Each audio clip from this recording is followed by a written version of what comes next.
Bhojpuri film industry के superstar कहे जाने वाले एक्टर खेसारी लाल यादव ने इंडस्ट्री में लंबा सफर तय किया। एक्टर के फैंस जानते हैं कि किस तरह से उन्हें न सिर्फ अपनी फिजिक को इस लंबे वक्त में काफ़ी ज़्यादा इम्प्रूव किया है, बल्कि उन्होंने अपनी एक्टिंग को भी काफ़ी बेहतर बनाने की कोशिश की।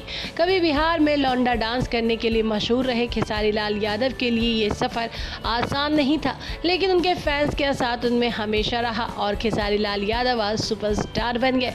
उनके गाने आए दिन सुपर हिट होते रहते हैं, लेकिन उनके कुछ ऐसे पुराने और क्लासिकल गाने भी हैं जो कि बीच बीच में इंटरनेट पर काफ़ी ज़्यादा सुर्खियों में बटोरते हैं। जी हाँ दोस्तों, खेसारी लाल यादव के ऐसे ही कुछ गानों में से एक फिल्म ज्वाला का गाना सोफा सेट पे। खेसारी लाल यादव की ये फिल्म साल 2019 में रिलीज हुई थी।